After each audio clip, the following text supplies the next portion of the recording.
जो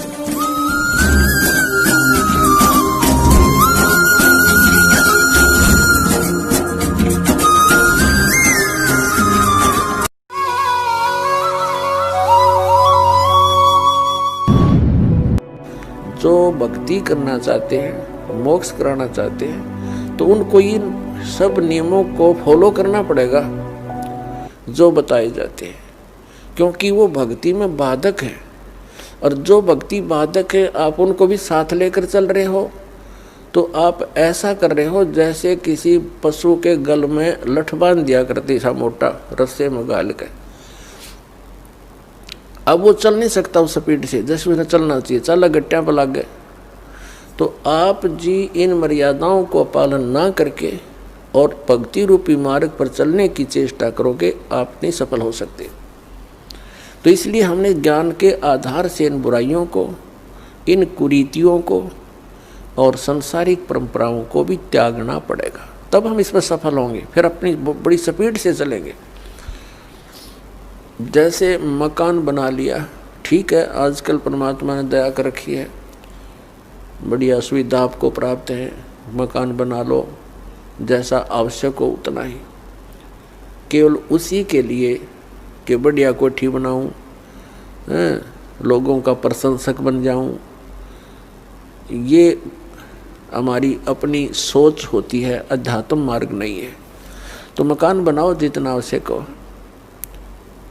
और जितनी आपकी जेब अलाउड करती हो, आवश्यकता से अधिक खर्च मत करो।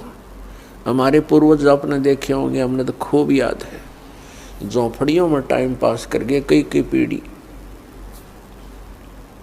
उनका तो इतना काम है, एक चारपाई डालनी आपने, चाहे 10 कमरों का मकान है आपका, एक कमरे में एक कोने में 3.5 बाई 7 फुट की जगह चाहिए आपने। घुटने तो घुड़िया तो मोकली है।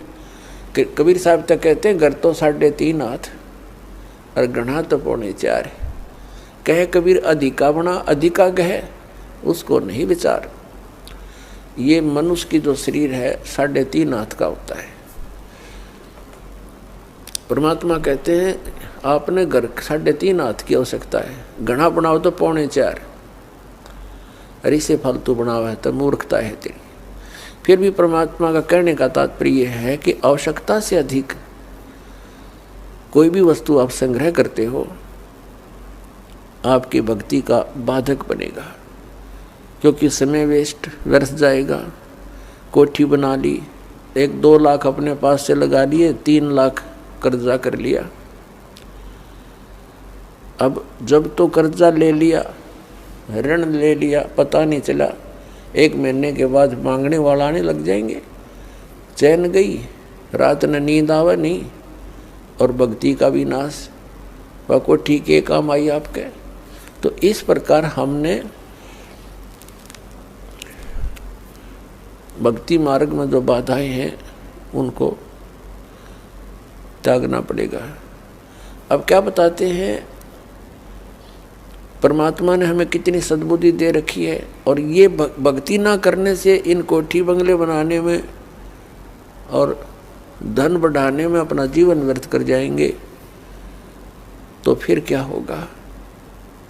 नर से तू पशुआ कीजिए, नर से फिर तू पशु बनेगा।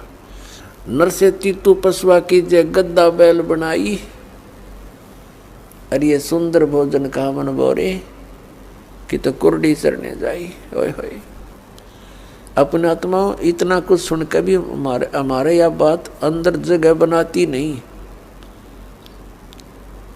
क्योंकि हमें ये सब सुविधाएं उपलब्ध है और हर समय है, और ये तो आपके अंतिम सांस तक आपको रहेंगी जब तक मनुष्य जीवन में हो। क्योंकि माता पिता बच्चों को जब तक वो कॉलेज स्कूल नहीं छोड़ता, वो सुविधा देता ही रहता है, और जो बच्चा उसका सदुपयोग ना करके आता है तो फिर वो बहुत दुख